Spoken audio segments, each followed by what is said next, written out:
Hola, buenas tardes, buenos días, perdón, buenas tardes, no, buenos días. Gracias por venir a encontrarse hoy con nosotros a tomarnos este tinto, eh, que hoy está muy delicioso, muy colombiano, muy campesino, sobre todo, es nuestro primer tinto después de una jornada larga de ausencias que nos ha traído esta estancia en medio de la universidad, pero hoy quisimos empezar justamente con nuestras tomadas de tinto universitario y nuestros encuentros a tomar tinto en todas partes, en las esquinas, en las cantinas, en los billares, en la universidad, en los parques donde siempre hemos estado para tomar tinto y conversar. Esta vez quisimos invitar a una campesina, yo creo que la denominaría de esta manera, una campesina muy bien alimentada en temas de narrativas campesinas, en temas de trabajo social, en temas de decolonización.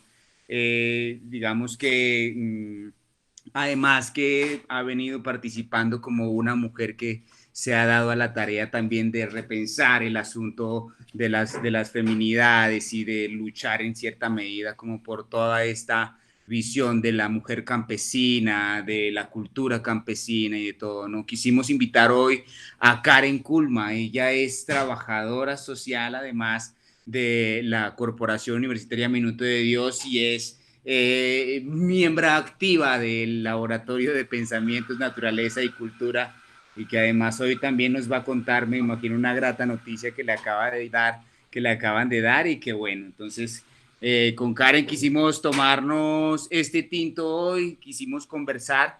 Hoy vamos a hablar un poco sobre las narrativas campesinas, una apuesta investigativa para la decolonización del saber. Karen, bienvenida y muchas gracias por venir a acompañarnos a este tinto tan rico que nos vamos a tomar hoy. Bueno, muchas gracias a Diego, a los y a las compañeras pues, que me invitaron a ser parte de este ciclo de conversatorios.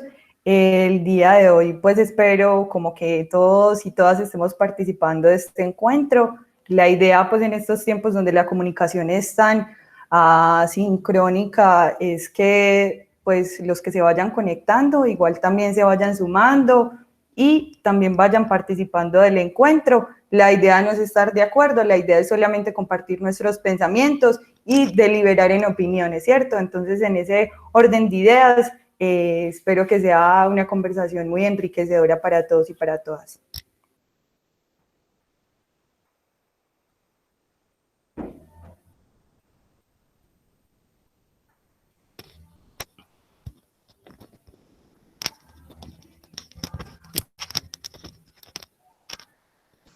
Profe Diego tiene el micrófono apagado. Perdón, gracias. Gracias, Karen. Les estaba diciendo que, claro, la dinámica de este encuentro es literal una tomada de tinto, ¿no? En la cual cuando uno se encuentra a tomar tinto, pues se dedica a echar chisme, a conversar de lo bueno, de lo malo, a debatir, a ponerse bravos, pero a reconciliarse, a abrazarse nuevamente, otra vez volver a discutir, volver a debatir, arreglar el país, desarreglarlo. Y de eso se trata, ¿no? Y de eso se trata nuestro encuentro y ojalá en este encuentro todos estemos ya con nuestra tacita de tinto y con nuestra tacita de café para que empecemos lógicamente también a participar del encuentro y a meter, como dice Karen, la cucharada en esta gran olla que hoy está colmada de tinto y de campesinidades, ¿no? Por así decirlo. Entonces, bueno, también tengo entendido que estamos transmitiendo por Facebook Live, por la página del semillero, del laboratorio. Ojalá también por allá y desde allá nos cuenten algunas cositas y nos estén también preguntando, también pueden participar desde allá y desde luego vamos a tener esa conexión con ellos también. Bueno, yo quiero empezar pues con Karen, ya le dimos las gracias desde luego por haber venido y por haber aceptado esta invitación. Yo sí quiero que Karen nos cuente un poco de, bueno, de dónde sale esta idea de empezar a trabajar con las narrativas campesinas y en cierta medida con esta identidad campesina tan fuerte de tu parte, Karen.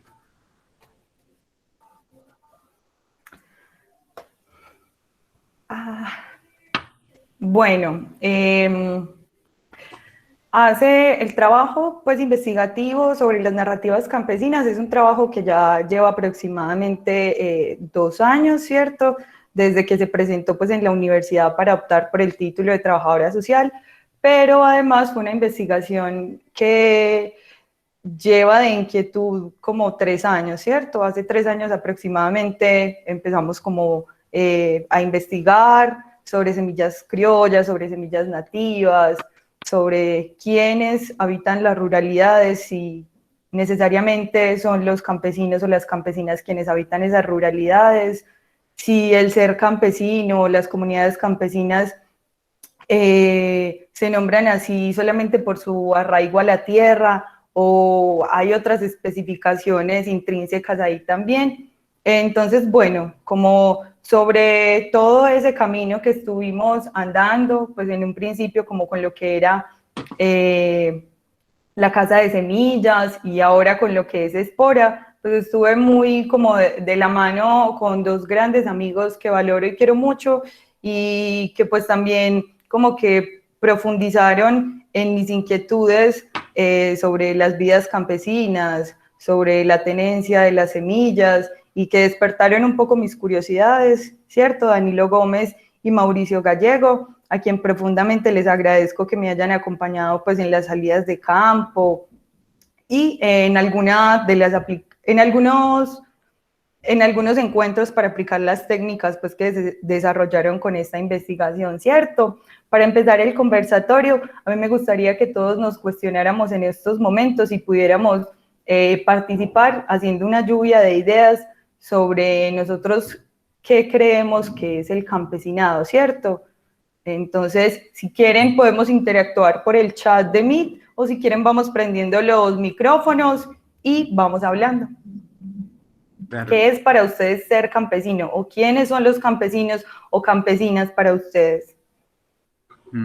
Es que además, Karen, es una pregunta muy, digamos que muy acertada. Primero porque yo siento en algunos casos que no hay un reconocimiento de lo que es el campesino y no hay el reconocimiento como tal, más que como que una labor, diría yo, ¿no? Entonces, por ejemplo, en mi caso yo creo que ser campesino implica tener una cultura y una identidad arraigada a a la agrodescendencia, ¿no? Una cultura muy enfocada al cuidado natural y al cuidado de la tierra y en cierta medida a los vínculos con lo natural. Yo lo veo desde ahí, no sé los demás qué pensarán, qué será para ellos ser campesino.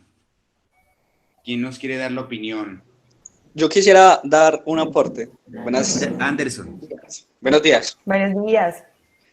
Bueno, con respecto a lo que dice Chávez, estoy muy de acuerdo, pero incluso porque yo también lo pienso desde ahí, pero me surgió una duda muy interesante y es el indígena, porque entonces ahí entraríamos, porque el indígena también va muy con ese vínculo al agro, pero entonces quisiera saber si entonces categorizamos al indígena y al campesino igual o por lo contrario ellos tienen una cosmovisión y se categorizan distintos. Esa es una pregunta de posgrado, compañero Anderson. Sí, bueno, hay un pensador y analista mexicano que se llama Juan Fernando Paoli, si mal no estoy, y él los denomina campesindios, ¿cierto? Y es como también tratando de encontrar esas raíces que en primera instancia o en un primer momento fueron indígenas en nuestro territorio y que luego con las vocaciones agrícolas fueron mutando, ¿cierto? Y formaron a ser parte pues como del campesinado.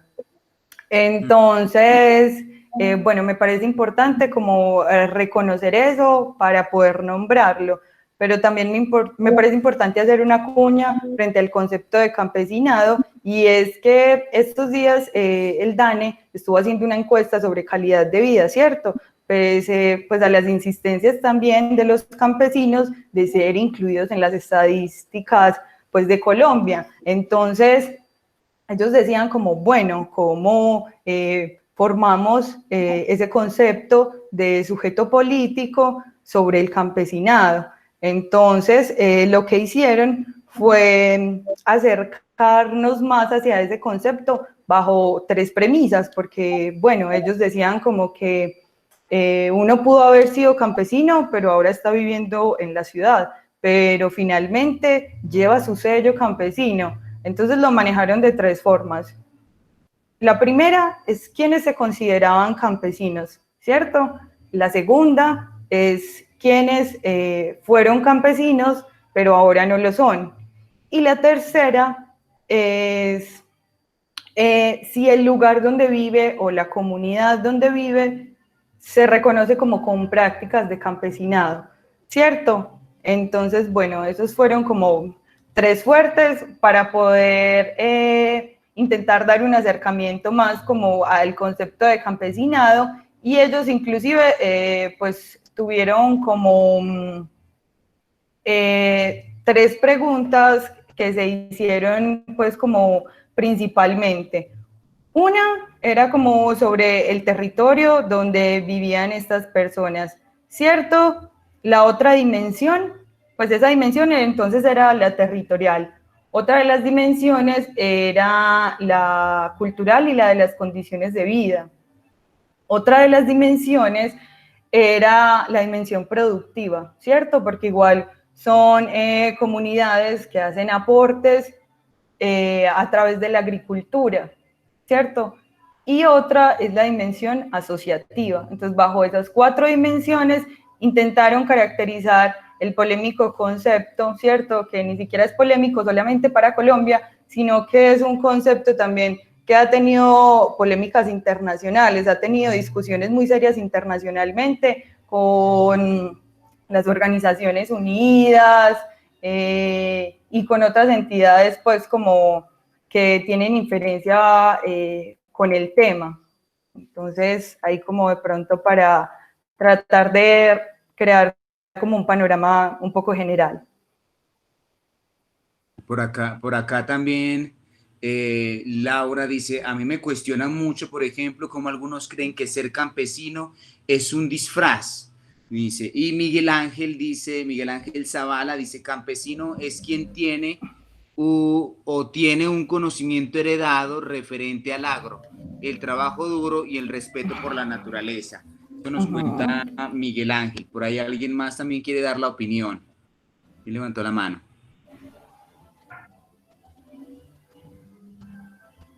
¿Alguien más frente a qué será el campesino? ¿Qué será ser campesino?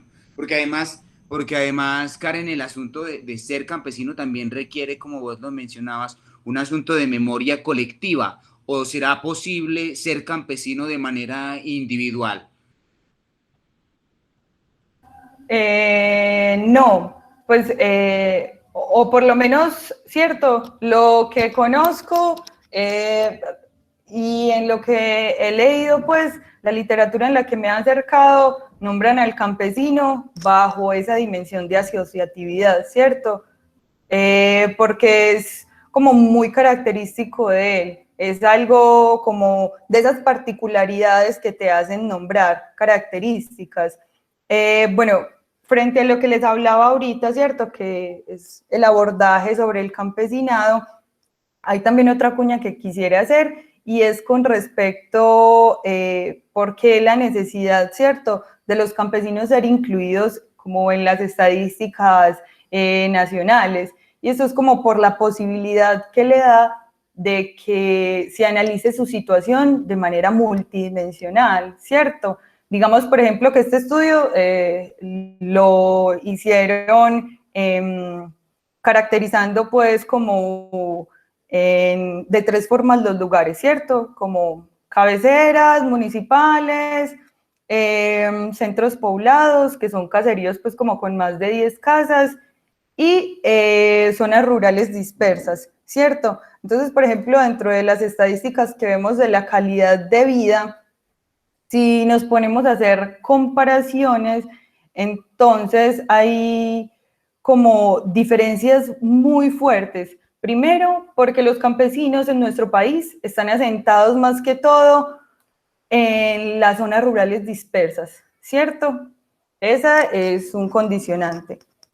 Lo otro es que hay más hombres que se identifican pues como sujetos campesinos que mujeres, ¿cierto? Estamos hablando más o menos un porcentaje de, digamos que si 17% se consideran campesinos, el 29% se consideran campesinos, el 17% son mujeres que se consideran campesinas. Y pues son diferencias como muy abismales porque además de esto, el autorreconocimiento como campesinos no está ni siquiera como en las edades más jóvenes, sino que son percepciones que tienen las personas más adultas. Entonces, digamos que la batuta en esa autoidentificación como campesinos la llevan las personas de más de 65 años, pues es donde el porcentaje se eleva abismalmente. Entonces, bueno, esa es como otra cuña para dejar ahí. Lo otro que nos muestra esta encuesta de calidad de vida es que donde más tenemos campesinos en todo el país, por departamentos, es en el Chocó. Y hablando de mujeres campesinas y de la jefatura que se lleva en los hogares campesinos, hay diferencias abismales también en lo que refiere a la jefatura de hombres y a la jefatura de mujeres, ¿cierto? Digamos que la jefatura de las mujeres sobre un 100% está en menos de la mitad. La jefatura de mujeres en hogares campesinos está más o menos en 23%, ¿cierto? Y la jefatura de los hombres casi que dobla ese número. Entonces me parece muy importante igual hacer esta cuña porque entonces esto nos puede decir que el campo no está teniendo autoidentificación de jóvenes campesinos. Además de esto, que la jefatura de esos hogares campesinos que quedan en zonas rurales dispersas está siendo llevada en su mayoría, inclusive dobleteada por hombres que por mujeres, ¿cierto? Y las zonas rurales dispersas de nuestro país, digamos que son zonas que tienen pobreza multidimensional, es decir, pobreza en educación, pobreza en acceso a bienes y servicios, pobreza en acceso a la salud, la educación, de manera muy precarizada. Entonces, son sitios lejanos, dominados por personas adultas, hombres en su mayoría, sin acceso a un montón de recursos. Entonces, yo creo que como el aislamiento de esta población campesina, de toda la centralidad, de todo lo que le compete, inclusive las responsabilidades de un departamento, de un área metropolitana, de un municipio, es como más difícil de visibilizar, ¿cierto? Están ahí de pronto como por una concepción romántica del asunto, de pronto la idea vaga que tenemos del campo, las flores, la producción, los campesinos, pero no necesariamente son inclusive sujetos que estén teniendo los mismos derechos que las personas que están en los centros, pues como en las cabeceras, o que estamos como nosotros, en un municipio, en la centralidad.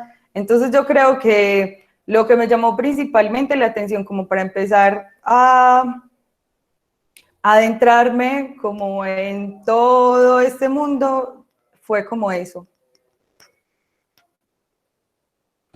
Karen, por acá tenemos otras intervenciones. Alejandro Bedoya dice, ser campesino es tener una conexión con la tierra, es quien prefiere el campo y la tranquilidad de este que la ciudad, quien madruga todos los días a trabajar su tierra, quien tiene un buen carisma y no necesita de un celular para sentirse autorrealizado.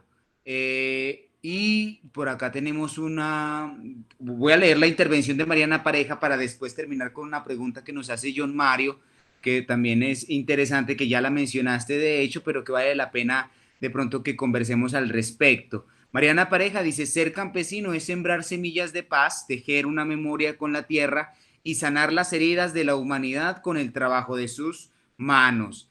Y John Mario hace la siguiente pregunta, que ahorita también surgía por ahí esta construcción. ¿Qué hace sujeto político al campesino? Nos dice John Mario, ¿qué hace sujeto político al campesino? ¿Vos qué pensás, Karen, respecto a eso?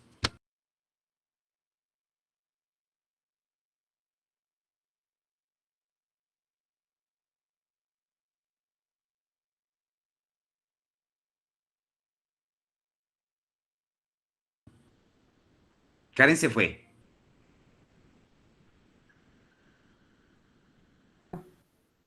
Hola, ¿me escuchan? Es que había Sí. empezado a hablar sin micrófono. Ah. Bueno, que lo que yo les decía era que el campesino ya es en sí un sujeto político, ¿cierto? Que el reconocimiento de este no haya sido institucionalizado, sino hasta hace poco, es diferente, ¿cierto? ¿Por qué se vuelve campesino? Entonces estamos hablando que no solo se vuelve campesino por el arraigo a la tierra, ¿cierto? Que también puede ser campesino aún estando ahora viviendo en la ciudad, pero habiendo tenido, ¿cierto? Como en los inicios de su vida, un pasado campesino. O que conozca el territorio y las dinámicas del territorio en el que habita como campesino, ¿cierto? Además de todo esto, siento que igual no hay un único concepto, pero sí se puede complementar como con visiones de manera ecléctica, ¿cierto? Podríamos decir como que el campesino, además de lo que acabé de mencionar, ¿cierto? Es el sujeto que hace aportes a la transformación de los alimentos y la culinaria en el campo, es además quien custodia semillas, ¿cierto? Y las reproduce, las comparte, sin que eso esté mediado por actividades institucionales, que bueno, ahora también el intercambio de semillas es algo que está siendo como penalizado en otros países, ¿cierto? Bajo la premisa como ¿de qué?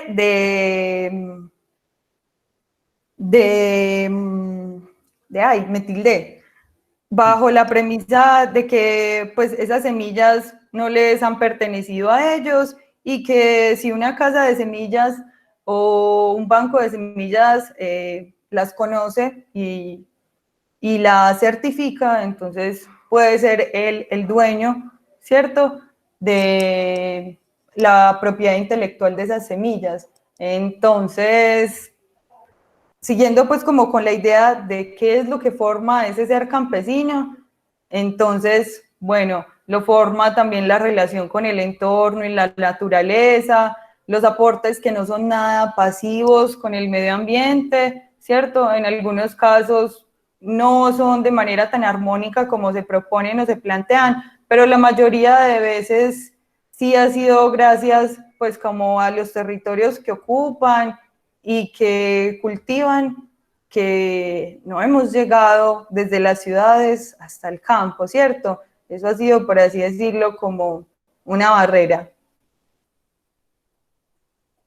Karen, yo también a veces siento que hay en esta cuestión de el campesino y del campesinado como tal, siento a veces que hay cierto romanticismo, como que tendemos a romantizar el asunto de vivir en el campo y entonces como que no, que qué rico vivir en el campo, qué rico vivir ser campesino y como que en cierta medida como que hay un desconocimiento en sí de efectivamente, como dice por ahí Solange, de esa visión de resistencia y vida que hay que tener y formar a lo largo de la memoria propia y de la memoria colectiva frente al campo, ¿no? Y se ha creído pues que ser campesino es lo más fácil del mundo y que ser campesino es la mayor felicidad, pues, pues no sé si me hago entender en ese punto, como ese romanticismo tan loco en el que nos hemos ido metiendo poco a poco. Claro, y es muy loco porque ese romanticismo desconoce que los campesinos en sus territorios muchas veces no tienen vías para poder vender los alimentos, vías óptimas para poder sacar sus alimentos a vender.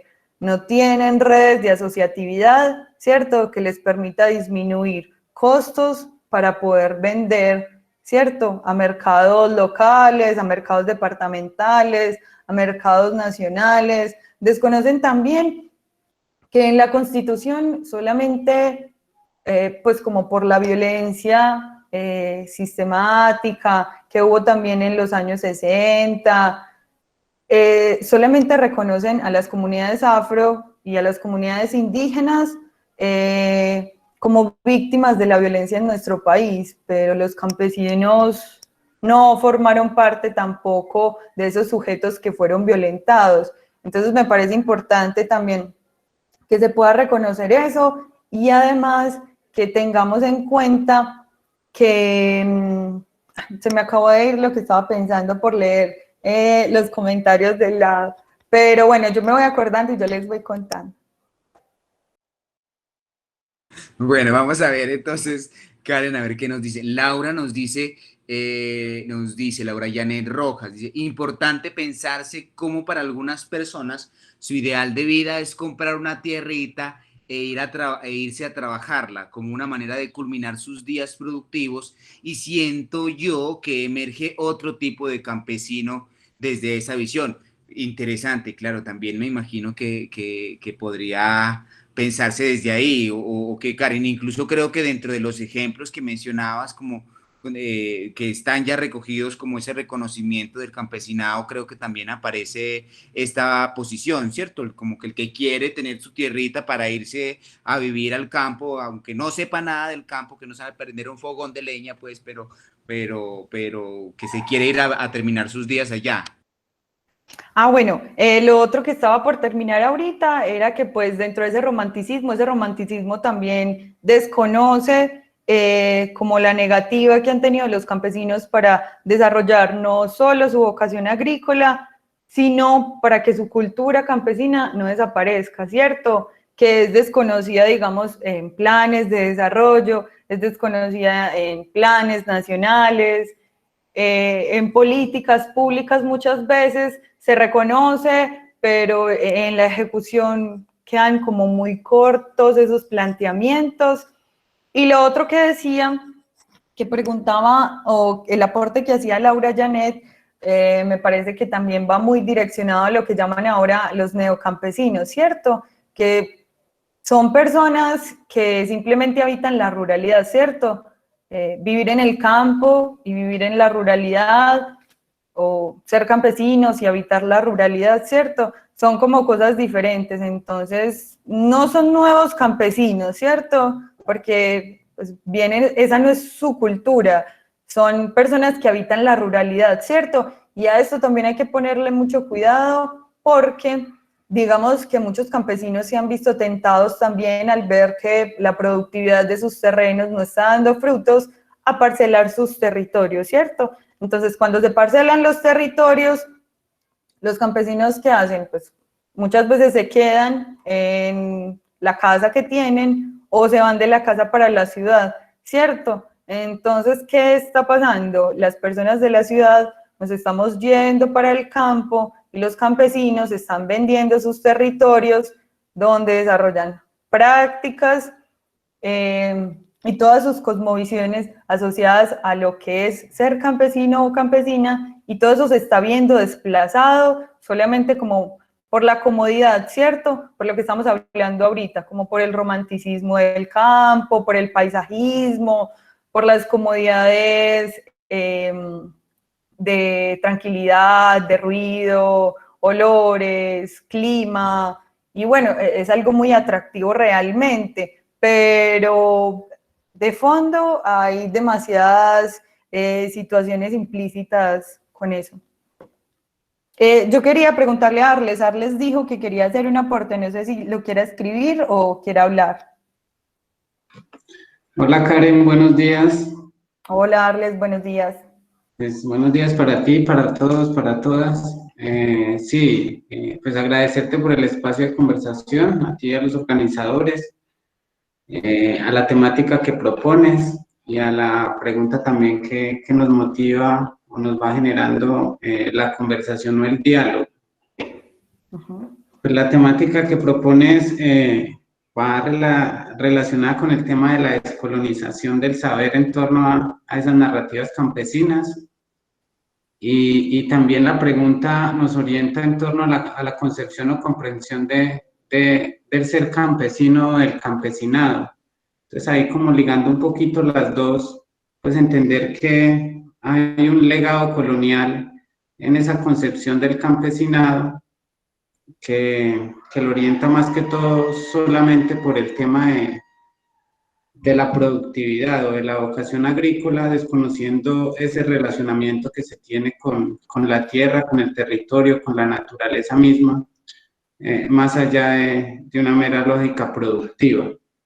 Eso por un lado. Entonces, para empezar a problematizar el tema de los legados coloniales y también llegar a la comprensión de que el campesinado también ha tendido a homogeneizarse con la pregunta que hacía la chica al inicio, si hiciera lo mismo hablar de población indígena que campesinado, entonces reconocer al campesinado como una población diversa, con particularidades, con formas de ser, de hacer, con prácticas y saberes concretos, con cosmogonías, con formas particulares de entender el territorio, de entender la naturaleza, y pues en ese sentido no caer en las tipologizaciones del campesinado, sino más bien entender sus lugares de enunciación, sus prácticas, sus saberes y sus formas de habitar los diferentes territorios, no solo, como decías vos, no solo rurales, sino también urbanos y urbanos rurales. Yo dejo por ahí para no extenderme mucho. Bueno, Arles, muchas gracias por tus apreciaciones. Bueno, recordemos también que los españoles, ¿cierto? Llegaron pues al territorio americano en 1492, ¿cierto? Ahí empieza pues como la explotación y la barbarie para los indígenas, para los negros, y un proceso de independencia que se gestó como entre 1810 y 1819,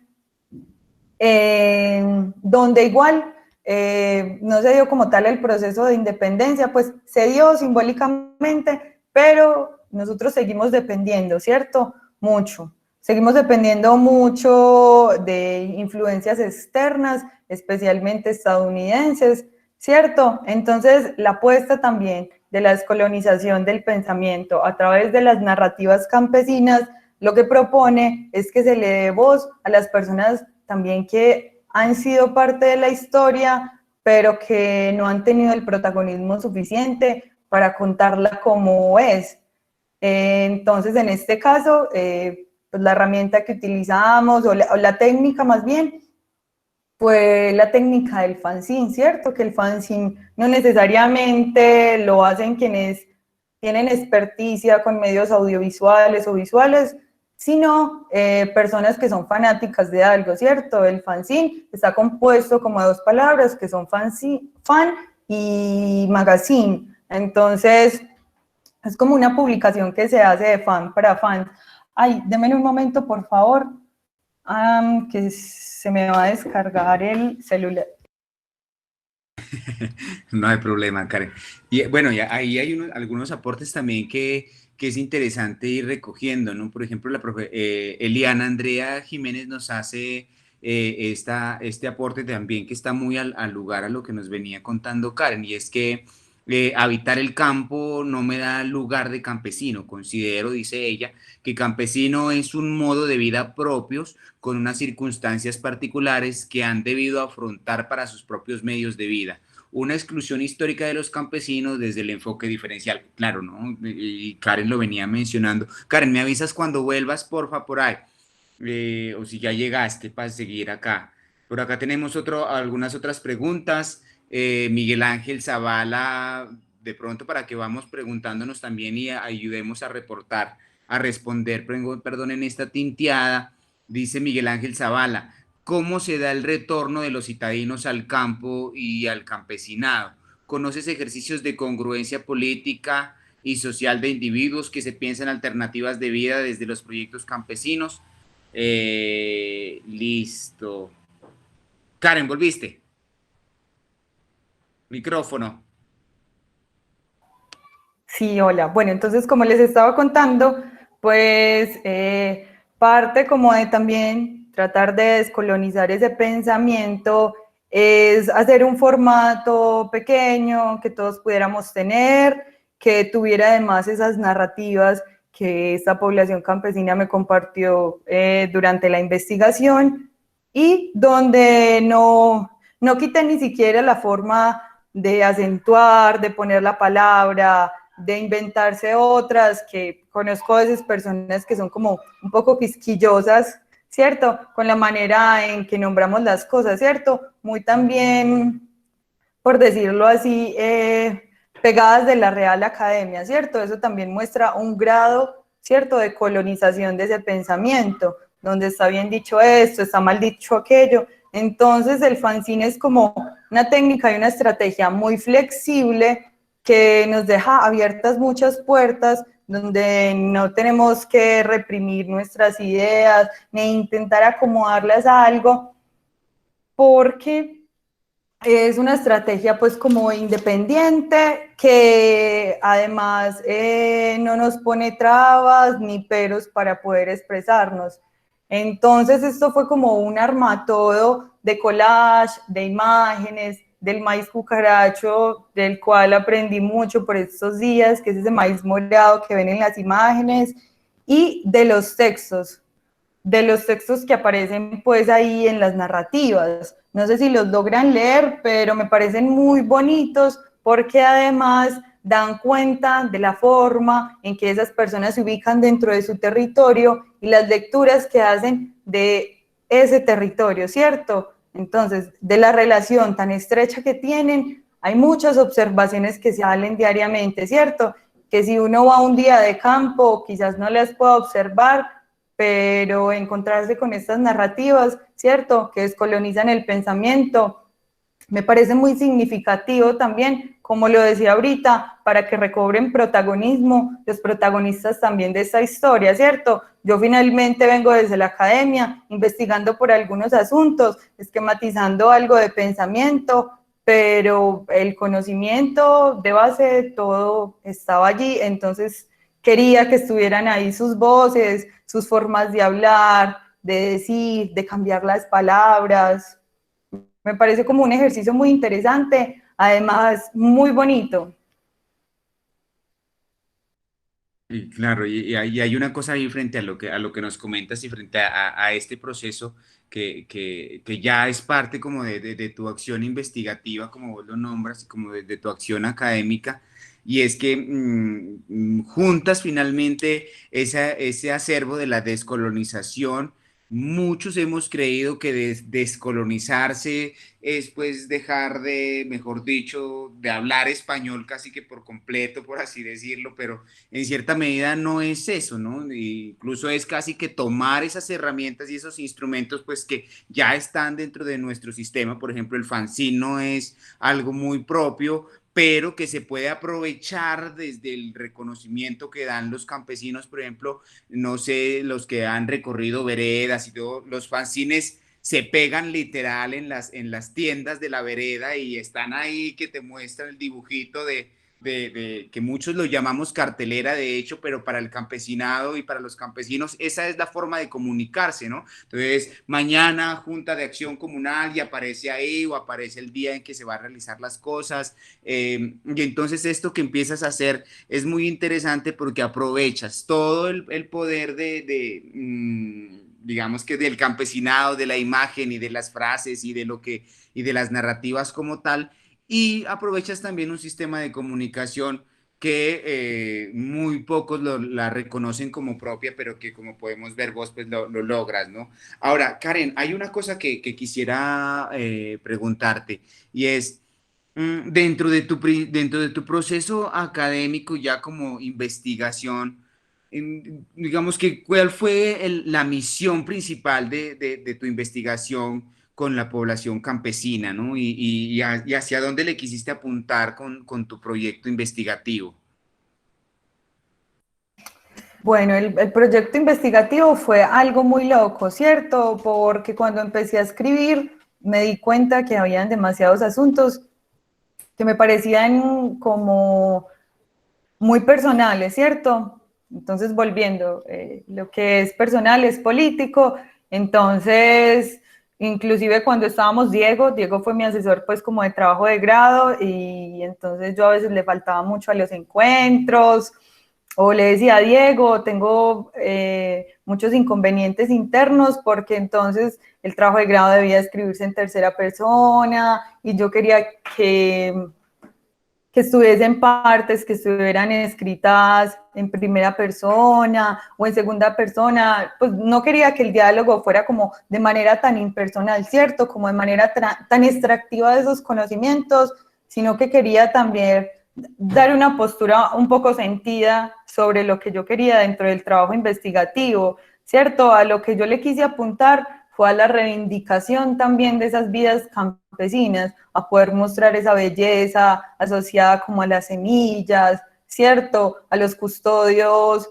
y a la propagación de esas semillas, también apostarle mucho, que me encanta, a esos objetos que han servido para la transformación de los alimentos, ¿cierto? La máquina de moler, el pilón, los metates, también a la culinaria, ¿cierto? En la que las mujeres son protagonistas, ¿cierto? En todo lo que tiene que ver en la transformación de los alimentos, pero también quería que aparecieran también todos los seres vivos que están también detrás de todo eso, digamos, para la polinización, quienes aparecen dentro del territorio, ¿cierto? Quienes aparecen también a alimentarse de de esos granos y de esas semillas, en este caso el maíz, que no es solamente un alimento para los humanos, sino que también es un alimento para los animales,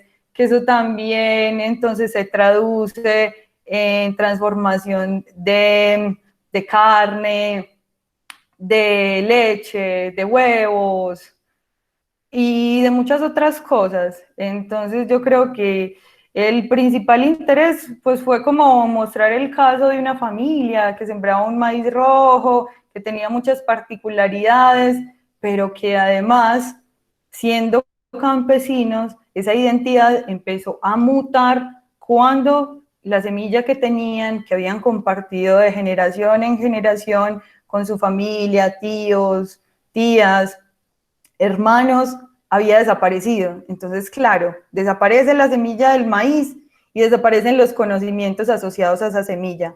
Cómo se siembra, cada cuánto se siembra. O sea, ya no vamos a tener ese relevo intergeneracional, ya no vamos a tener a quién contarle qué era de esa semilla porque ya no está.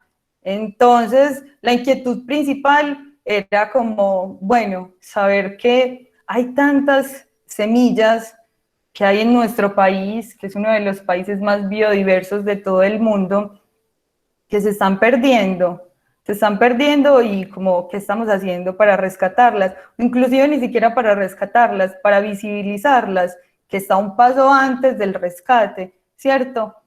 Entonces, como que todos los cuestionamientos me condujeron como al lugar de poder estar ahí, de poder visibilizar una parte, un fragmento, una sola semilla de las muchas que hay, inclusive del maíz, ¿cierto? Entonces, los caminos me fueron llevando como...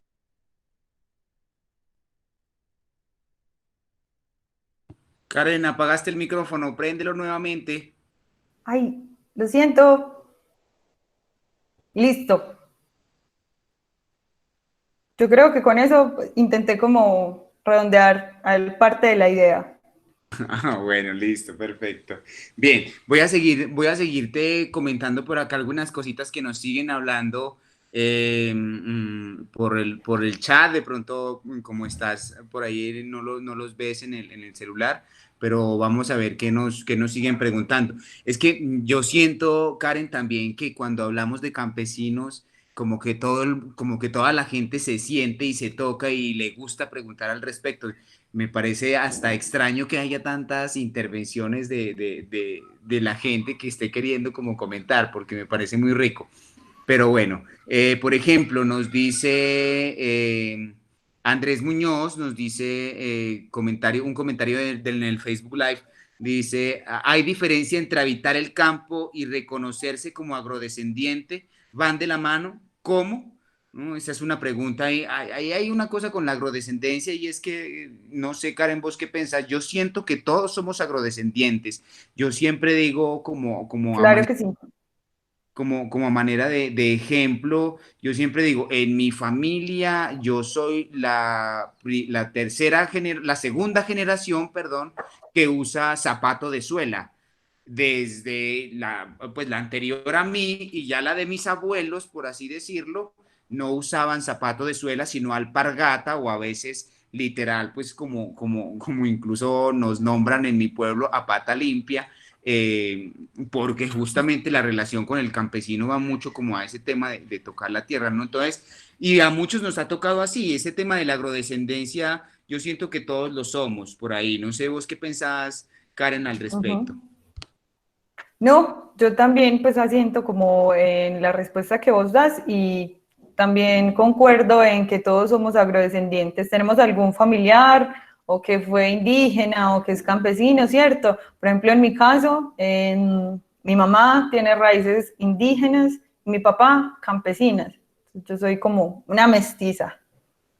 Pero claro, es la historia de nuestro continente. Éramos indígenas, llegaron los españoles, ¿cierto? Hubo mestizaje, no se perdió del todo costumbres y culturas, pero mutaron mucho, ¿cierto?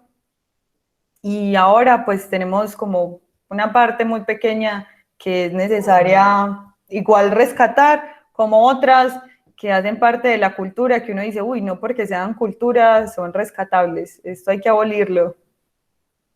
Este comentario que nos hace Talo Correa va muy de la mano a lo que vos le quisiste apuntar con tu proceso de investigación y dice también en Facebook Live, dice Talo Correa, dice, ser campesino es sinónimo de resistencia a la globalización en función de prevalecer la memoria y la diversidad.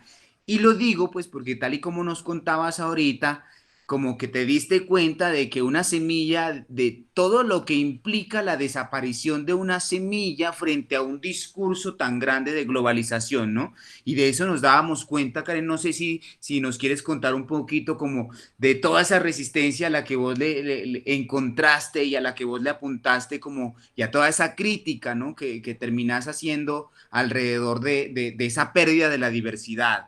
No sé si nos quieres contar un poquito de ello, Karen. Bueno, pongamos un ejemplo, ¿cierto? Pongamos el ejemplo, sigamos en la línea del maíz cucaracho, que es el maíz morado con el cual pues yo realicé la investigación pues de mano de la familia, de una familia de Barbosa, de una vereda que se llama El Viento.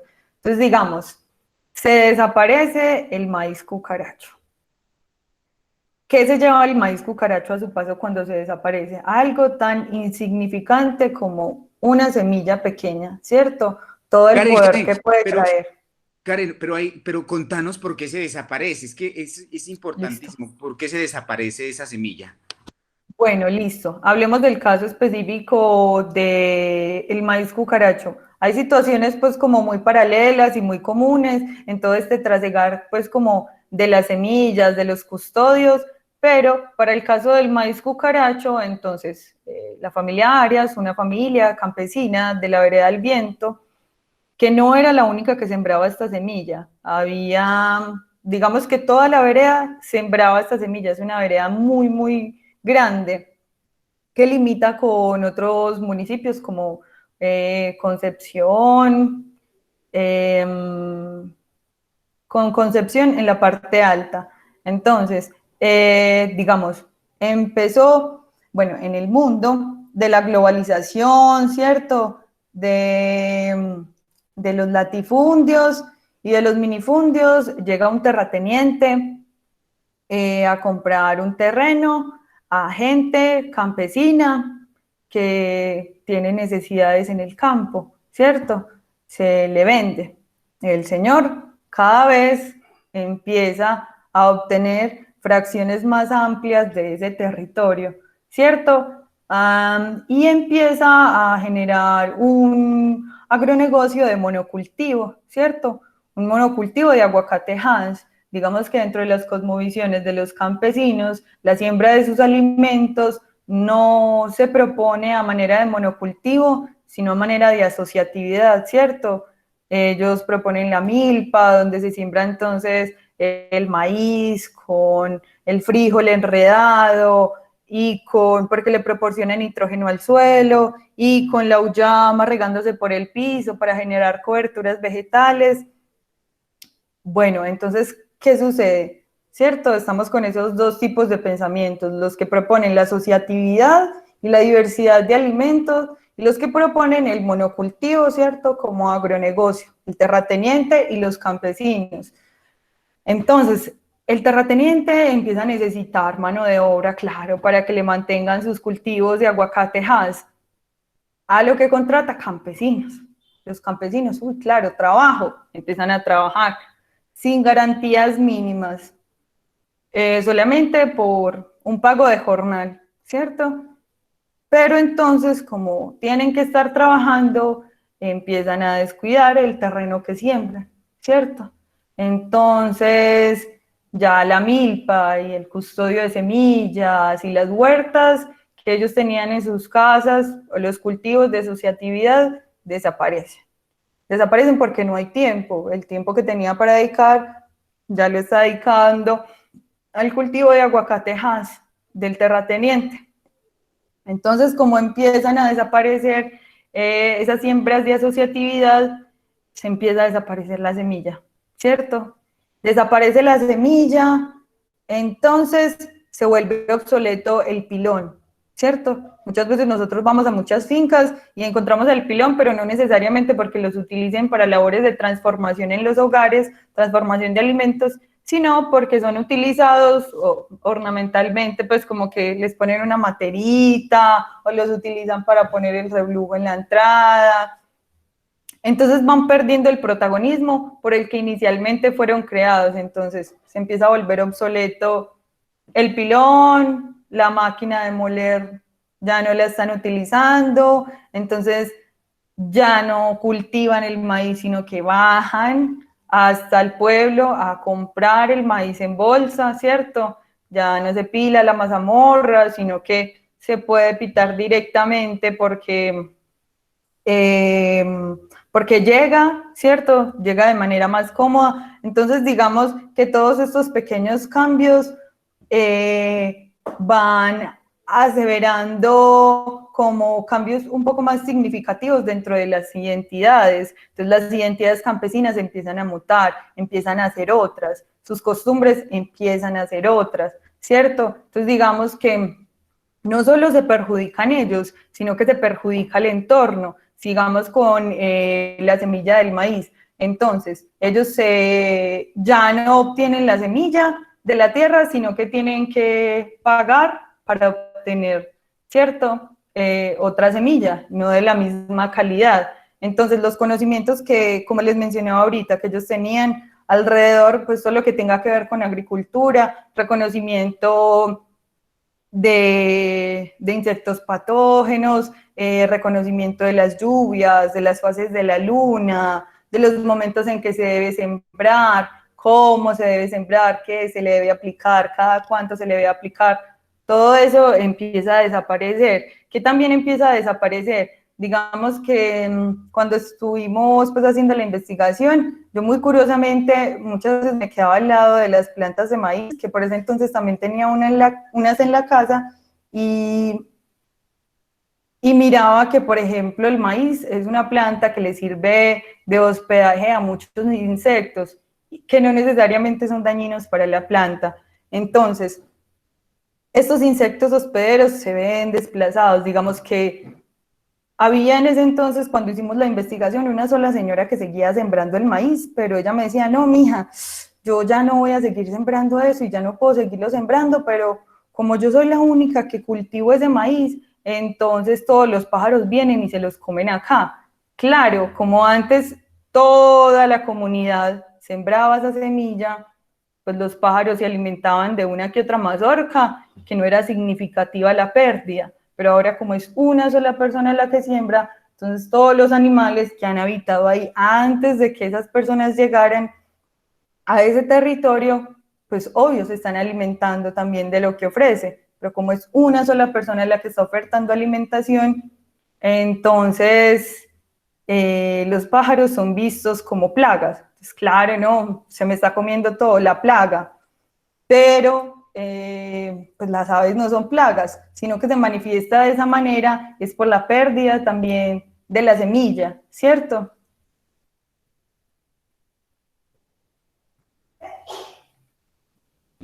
Excelente, ¿no? Y me imagino pues que allá además hay una cantidad de desapariciones, por ejemplo, y que muy también de la mano con lo que estás mencionando, Karen. Eliana nos dice, la memoria y el saber propio se van visibilizando cuando compramos la empanada congelada para freír en las grandes superficies, prácticas que se van volviendo cotidianas, alienantes y un borramiento absoluto de nuestro saber, entre otras formas mínimas que no logramos hacer. Yo recuerdo, Karen, por ejemplo, cuando vos nos contabas sobre toda esa cantidad de alimentos que se perdieron y de esas arepas y de la mazamorra. Recuerdo incluso cuando nos llevaste esa mazamorra hecha justamente con el maíz. Y entonces era como que, uy, ¿qué es esto tan loco, estos sabores tan extraños? Yo me imagino que eso también hace parte como de las pérdidas culturales, ¿no? A nivel campesino.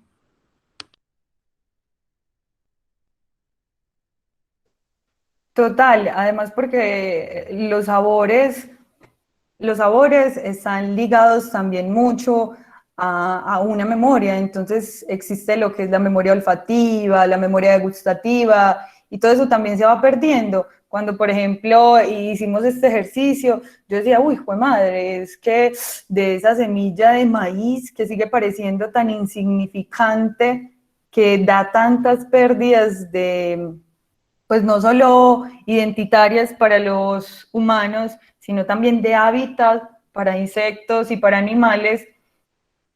Entonces, además, podríamos decir que además es una pérdida gastronómica y culinaria muy importante, ¿cierto? Digamos que son sabores que no vuelven, sabores de antaño. Entonces, digamos como que no solo es la mazamorra, sino que son las arepas, son los motes, son las chichas, son los bollos, son los buñuelos, o sea, como que cuántas cosas no salen de ahí. Entonces decíamos como, bueno, un montón de alimentos que están ahí también se van perdiendo, pues nuestra memoria degustativa ya no va a tener la posibilidad de encontrarse con muchos alimentos, ¿cierto? Pero también tiene la posibilidad de encontrarse en estos momentos con muchos otros.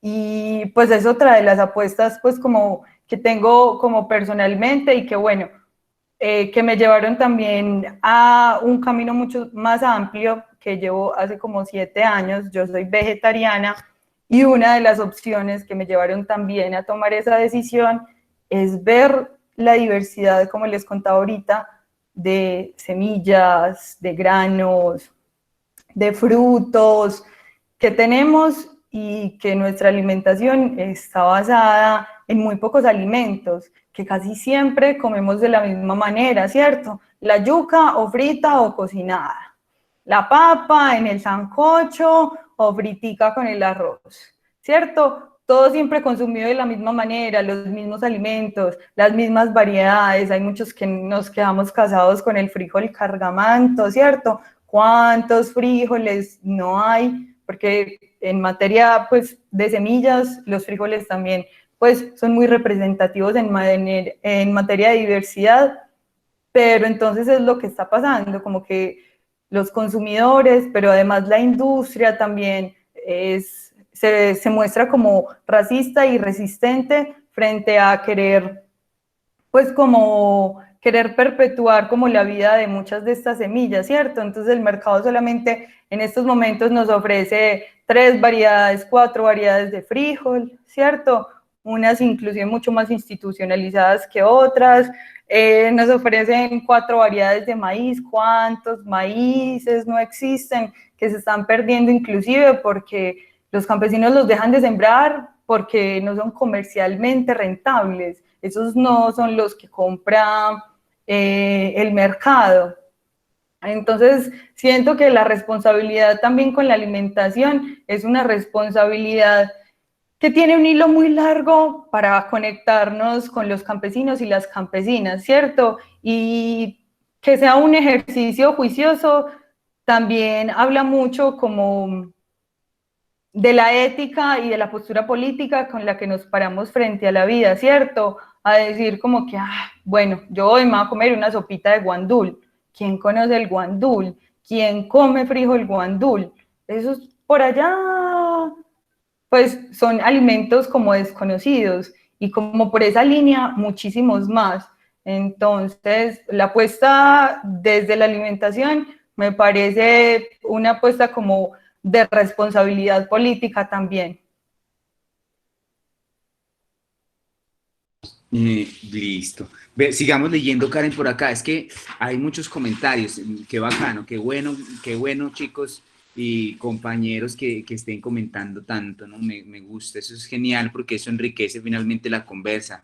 Entonces, por ejemplo, William dice, a propósito del ejemplo de las semillas, William Fernando David dice, a propósito de la semilla de maíz, me recuerda a la semilla de café caturro. También recuerdo eso y de cómo esta se perdió en el tiempo sin importar que fuera más productiva que las que hay actualmente en Colombia. Y claro, ¿no? Yo recuerdo que el caturro era pues literal un café que producía muchísimo, pero que a la hora del sabor y de la fineza que se vende del café colombiano no estaba como a la par del mercado y lo fueron desplazando por otras cuantas variedades que de hecho incluso ya hay muy pocas en Colombia también, ¿no? Y que se han dedicado a variedades de tipo exportación más que de otro tipo. Lo mismo que ha ocurrido con el maíz, ¿no? Ya nos quedan, como decía Karen, 4 tipos de semilla únicamente que se están vendiendo pues en el mercado, pero en algún momento yo recuerdo conversando con Karen, ella, no es que maíz hay cualquier cantidad y ella tenía una cantidad de semillas de maíz y me parecía la cosa más sorprendente de ver esa variedad de colores, de formas de los maíces y de las mazorcas como tal, ¿no? Me parecía muy bello. Por acá dice Mariana Pareja, como dice una imagen ahí, nos quieren monocultivo, seamos bosque nativo, dice desde Facebook. Eliana Andrea nos comenta, dice, muy valiosa la reflexión que hace Karen a partir del saber propio de la persona situada en su territorio. Lo valioso de la investigación o de la construcción de conocimiento es un saber nuevo para la academia, pero que es un saber cotidiano en los territorios, totalmente de acuerdo, ¿no? María Zoraida Morales dice desde Facebook, buenos días, considero que es la necesidad de entrar en la globalización para ser más productivos y no tiene suficientes recursos para lograrlo y distorsiona ese conocimiento que es tan importante para nuestra identidad como campesinos, ¿no? Bueno, Karen, te quiero hacer como para que vayamos ahí tratando como de encerrarnos un poco, ya como finalizando este encuentro de Tinto, quisiera saber cómo va hoy en día ya este proceso de la reflexión frente a ya tu reflexión del mundo campesino. Yo sé que te fuiste justamente a vivir o siempre has vivido por fuera de la ciudad y te compraste por ahí tu chagrita y te volviste literal campesina y empezaste a asumir toda esa memoria también y de en medio de la defensa, yo creo que con justa causa y el neocampesino justamente no es tan, no tiene crítica porque venías trabajando mucho con ello, eh, pero ¿cómo está hoy en día el tema de las semillas, cómo está hoy en día el tema del campesinado, cómo está hoy en día en ese asunto de las políticas públicas, que si bien ya las mencionaste, pero cómo está hoy ese proceso de Karen en ese marco de la identidad campesina y con las semillas, desde luego? Bueno, en estos momentos, pues igual, de hace tiempos también venía caminando como de mano de la agroecología, que hace un tiempo pues como que me encontré con ella, estudié algo de agroecología y pues todavía sigo estudiando y todavía sigo aprendiendo sobre la agroecología. Entonces, nada, pues yo me vine a vivir a un lugar, un territorio pues que hace parte como de borde rural, ¿cierto? Queda muy cerca pues de la cabecera, está ahí pues como por decirlo al pulmón, pero igual hay algunas prácticas que sí cambian, ¿cierto? Entonces, con el colectivo La Huerta, un colectivo del cual hago parte, por fin tuvimos una sede en una de las veredas de acá de Bello. Desde allí hemos empezado a hacer ejercicios que reivindiquen la vida campesina, donde podamos evidenciar la valoración de nuestro territorio rural, pues a través de enseñanzas experienciales y pedagógicas, ¿cierto? Con una escuela rural que está en la parte más alta de la vereda, es el sector de Patio Bonito, allá hay una escuelita donde hay aproximadamente 120 niños y niñas que trabajan bajo la modalidad de escuela nueva y con ellos hemos desarrollado varios talleres, pues gracias como a los apoyos económicos que hemos recibido, fruto de convocatorias que nos hemos ganado, iniciativas ambientales. Entonces hemos intentado también darle un poco más de peso a eso de ser campesino, de cómo, de explorar también sobre esos imaginarios de los niños, sobre, digamos, estuvimos haciendo unos talleres asociados como a la musicalidad del territorio, cuáles son los sonidos que escuchamos en nuestro territorio rural, cuáles son los paisajes con los que nos encontramos diariamente en estos territorios y nos encontramos con cosas sorprendentes, ¿cierto? Chicos, digamos que tienen una memoria muy, muy valiosa y que se asocia también como al reconocimiento de su entorno desde pequeños, donde quedan grabados sonidos de aves, animales, que ellos logran reconocer, identificar, además de imitar. Eso fue todo un caso. Nos enseñaron mucho esos niños y esas niñas, ¿cierto? También pudimos hacer conexiones con herbarios sobre cuáles eran las aves que se alimentaban de qué plantas, ¿cierto? Y así saber también qué plantas necesitamos para que nos lleguen qué aves. De la misma manera lo hicimos con insectos. Entonces, siento que en estos 2 últimos años, pues esa idea y ese proyecto también asociado como a las semillas se pudo madurar un poco más, ¿cierto? Como por la divulgación del conocimiento en esta vereda, ¿cierto? A través del colectivo La Huerta. Pero, por ejemplo, en el lugar donde desarrollé la investigación, pues todavía quedaban como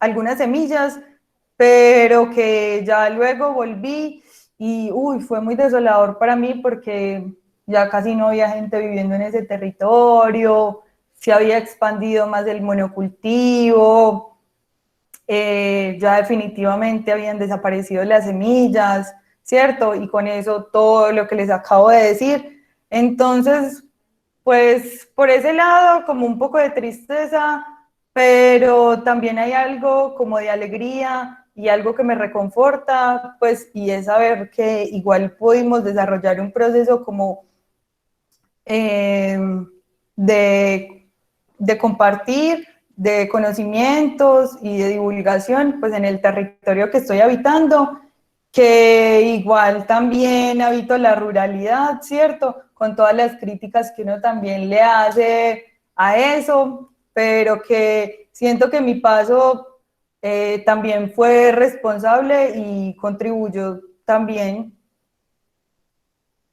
Claro, muchísimas gracias, Karen, desde luego, ¿no? Y además lograr llevar, como decía Eliana por allá arriba en uno de los comentarios, llevar toda esa vivencia y esa preocupación que además está en la cotidianidad de los campesinos a un escenario académico que a veces es tan rígido y tan fuerte como vos lo mencionabas en algún momento. Fue un paso difícil y recuerdo muy bien las lloradas que nos pegábamos porque efectivamente la transmisión de esos conocimientos tan ligados a la cotidianidad campesina. La ciencia a veces no las acepta y entonces era loco, bueno, hasta que finalmente terminamos liberándonos y dijimos, pues, échale mano que es de marrano literal, y empezamos a construir unas cosas muy interesantes, muy bellas. Pero también quisiera, Karen, hombre, que nos des finalmente como este cierre de este campesinado. ¿Qué hay que hacer por el campesinado? ¿Qué podemos hacer? Muchos de los que están acá, Karen, que están conectados, son campesinos, otros son estudiantes de trabajo social, habrán estudiantes de otras profesiones, habrá población que está conectada desde cualquier parte.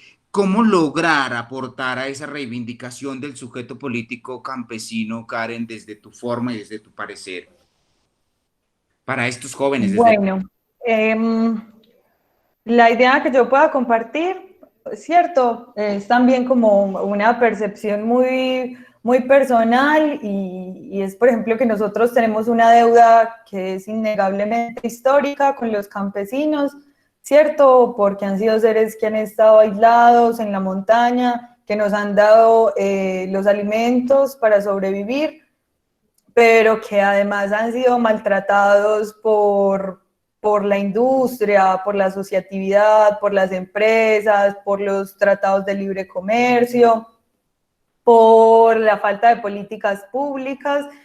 Entonces siento que la deuda que tenemos con ellos es demasiado fuerte. Y claro, yo me encontré, por ejemplo, en un momento donde estudiaba trabajo social, pero en trabajo social no se mencionaba nada del campo. O sea, trabajo social parece que estuviera como casado con familia, con embarazos a temprana edad, con drogadicción y con un montón de cosas que uno no sabe si están sobrediagnosticadas o no tienen un buen diagnóstico, pero que siempre son las mismas, ¿cierto? Y algo también que quisiera rescatar en estos momentos del semillero, Laboratorio de Pensamientos en Naturaleza y Cultura, es que llega también a Uniminuto para dar un vuelco a esa perspectiva de trabajo social que encamina los temas de una misma manera, que ve su acervo investigativo de una misma manera, o sea, que le es imposible mezclar cosas, ¿cierto? Y yo siento, por ejemplo, que en este trabajo investigativo se mezclaron muchas cosas que a mí me apasionan, los alimentos, las semillas, la agroecología, el campesinado, y fue también un poco lo que yo empecé a sentir dentro del semillero, ¿cierto? Que cuando se empezó a instaurar el grupo, empezaron a salir unas ideas todas locas, porque estaban cambiando también su paradigma sobre ese quehacer del trabajador social en estos momentos, ¿cierto?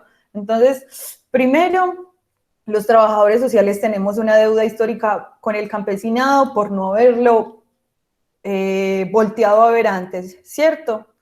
Segundo, porque, parce, todo está en la centralidad. En la centralidad tenemos acceso a cultura, ¿cierto? Digamos, entre comillas, todos esos accesos. Cultura, salud, transporte, educación, esparcimiento, muchas cosas.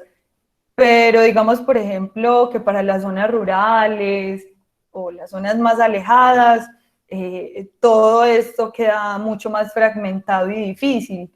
Entonces, bueno, ¿cómo podemos contribuir a la reivindicación de esas vidas campesinas? Siento que de muchas maneras una es crítica frente a la forma en que estamos habitando la ruralidad, ¿cierto?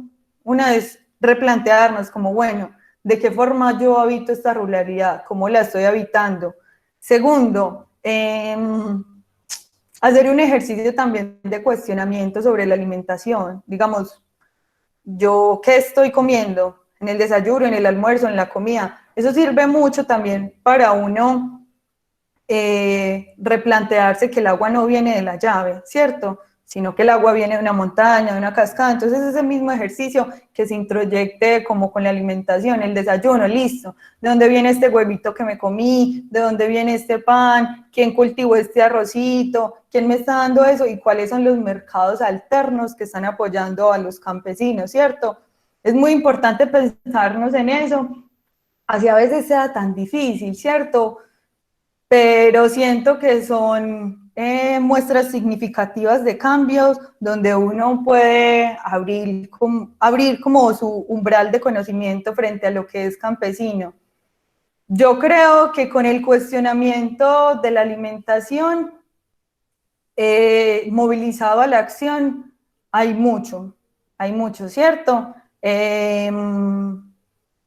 Yo lo dejaría ahí, pero también le agregaría que los apoyos, pues a todo lo que se presente y tenga que ver con campesinado, con planes de desarrollo agropecuario, planes de ordenamiento territorial que son supremamente importantes. Ahí es donde se decide cómo se va a dividir nuestro territorio, cómo van a quedar divididas las zonas de esparcimiento, entonces cómo van a cambiar los usos del suelo. Entonces es cierto que es muy importante que políticamente seamos responsables y estemos pendientes de nuestros municipios, nuestros territorios, cuando se adelantan los desarrollos de este tipo de planes. Por ejemplo, para Bello, este año estamos un poco tarde para que pues empiece otra vez a generarse los encuentros para el plan de ordenamiento territorial. Pero entonces, cierto, hay que estar en la juega con esos movimientos porque de eso dependen también muchas cosas. Entonces, yo lo dejaría como en esos tres aspectos.